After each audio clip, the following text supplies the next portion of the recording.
Hello friends, कैसे हैं आप सब। स्वागत है आपका एक बार फिर हमारे यूट्यूब चैनल पर।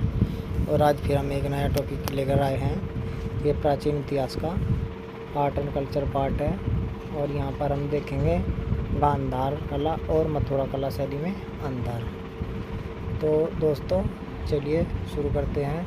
और शुरू करने से पहले एक बात और बता देते हैं, बहुत ही महत्वपूर्ण टॉपिक है आर्ट एंड कल्चर का।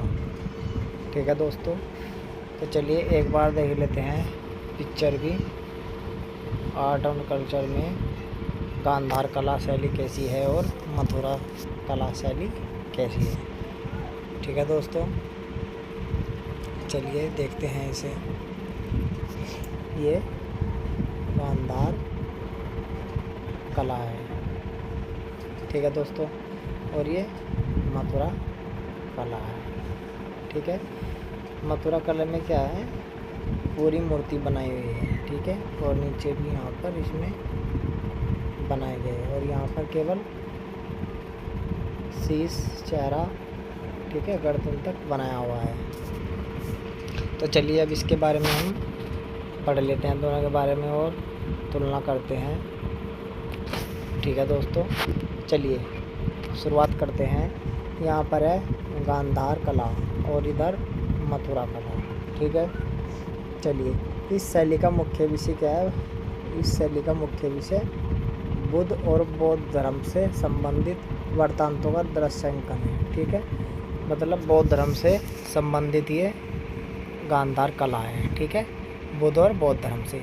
अच्छा, इसमें बौद्ध धर्म से संबंधित वृत्तांतों का क्या है, दृश्यांकन क्या है। मतलब बौद्ध धर्म के जितने भी वृत्तांत हुए हैं, मतलब विवरण है, उनका दृश्यांकन मतलब चित्रों के माध्यम से दिखाया गया है। ठीक है, दृश्यों के माध्यम से चित्र अंकित किए गए हैं। ठीक है, अंकन किया गया है, लिखे गए हैं। ठीक है, ब्राह्मण तथा जैन धर्म संबंधी मूर्तियों का प्राय अभाव है। ठीक है, मतलब ब्राह्मण और जैन धर्म का इसमें अभाव है, मतलब ये इस कला में देखने को नहीं मिलता है, इसमें कमी है। ठीक है, इसका अभाव है। चलिए दूसरी तरफ देखते हैं अब हम।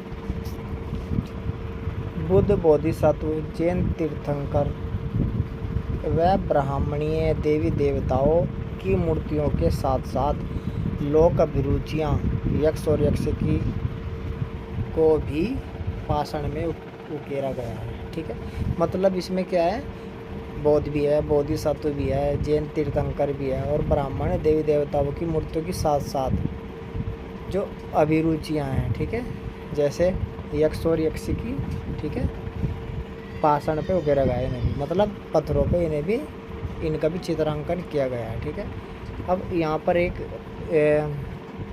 जो तुलना है, जो अंतर है दोनों में, ये केवल बौद्ध धर्म से संबंधित और ये बौद्ध धर्म, जैन धर्म, ब्राह्मण धर्म, ठीक है, तीनों से संबंधित है। ठीक है, चलिए अगला अंतर देखते हैं। नंबर 2 अंतर है मूर्ति रचना में मुख्यतः भूरे व स्लेटी रंग। ठीक है, इसमें भूरे व स्लेटी रंग का उपयोग हुआ है। ठीक है, नीले शिष्ट व हरे पाइलाइट, ठीक है, के पाषाण का प्रयोग हुआ है। ठीक है, तो भूरे स्लेटी रंग के पत्थर का प्रयोग हुआ है इसमें।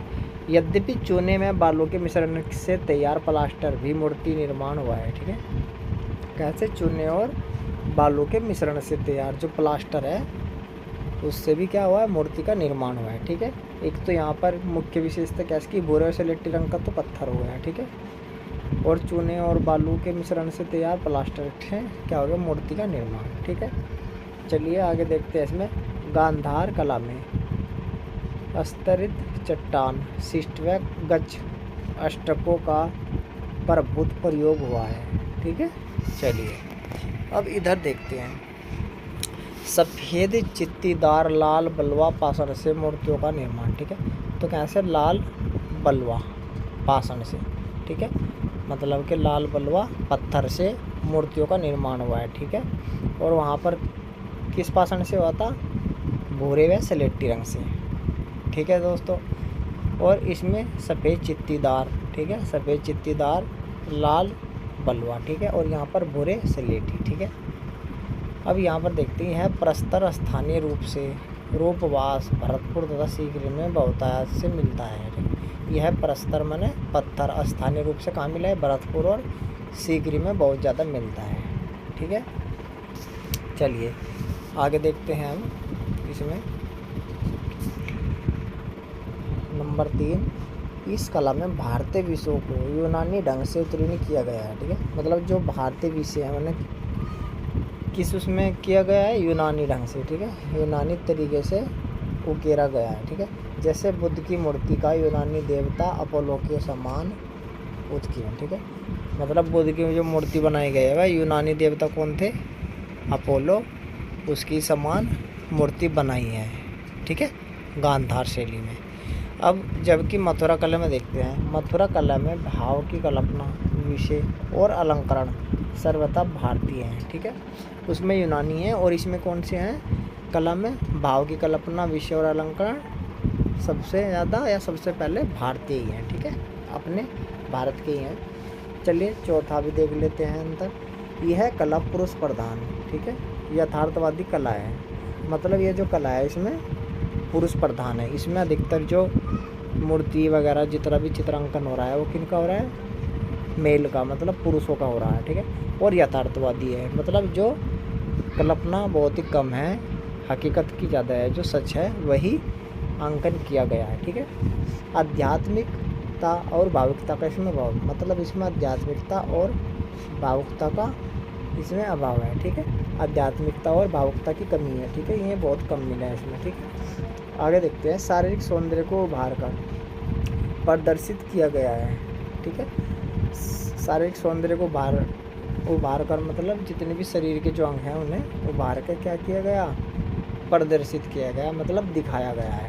ठीक है, अब देखते हैं जैसे एग्जाम्पल के तौर पर बुद्ध के घुंघराले बाल, ठीक है, मूछें, पारदर्शी वस्त्र, जूते आदि रोमन शैली के, इसलिए नग्न कला कहती हैं।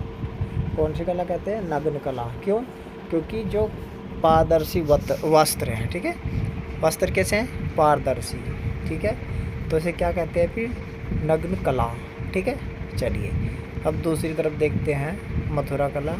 इस कला की मूर्तियाँ आदर्श प्रतीक व भावयुक्त हैं। ठीक है, कैसी हैं, आदर्श प्रयुक्त। ठीक है, अच्छा, मुख पर आभा, प्रभामंडल, दिव्यता और आध्यात्मिकता की अभिव्यंजना, मतलब सुंदरता, वस्त्र सलवटों युक्त, शरीर का धड़ भाग नग्न, वस्त्र हीन, करपद, मस्तक मुंडी तथा ऊर्जा से अलंकृत, समश्रु मतलब मूछ रहित। अब देखिए, मतलब मूछ भी नहीं है। ठीक है, और ऊर्जा से अलंकृत। ठीक है, और मस्तक मुंडित।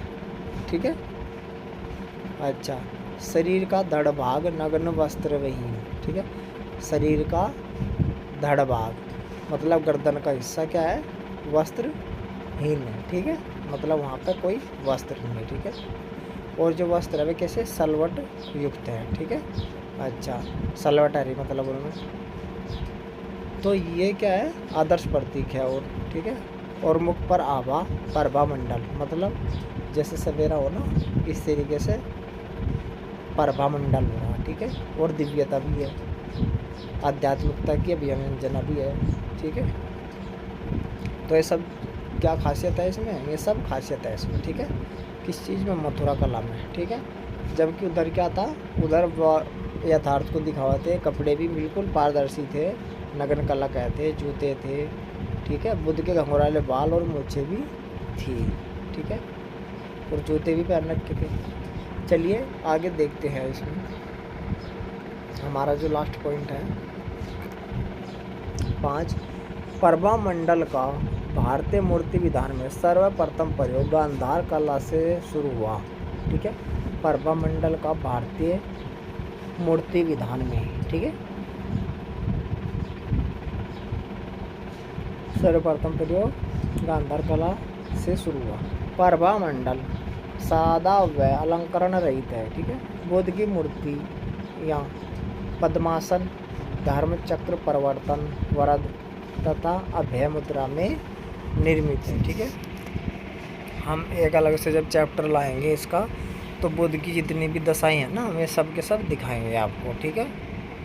जो अभी आए जैसे अभय मुद्रा, ठीक है, ये इसकी लगभग 10 है शायद, ठीक है। तो वे सब के सब दिखाएंगे हम एक अलग से क्लास में, ठीक है, वीडियो में लेकर आएंगे। अब देख लेते हैं इधर मथुरा कला शैली में। इस कला शैली में बुद्ध सिंहासन सीन है, ठीक है।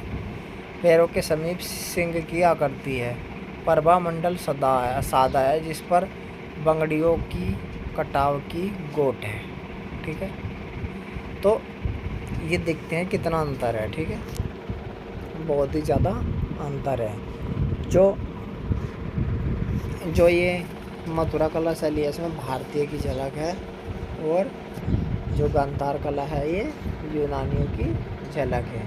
यहाँ पर घुंघरूले बाल दिखाए गए हैं, ठीक है, और यहाँ पर वस्त्र विहीन, ठीक है, इस तरीके से दिखाया गया है इसमें। तो दोस्तों ये प्राचीन इतिहास का टॉपिक था, एक आर्ट एंड कल्चर का, कला संस्कृति का, गांधार कला और मथुरा कला शैली में अंतर।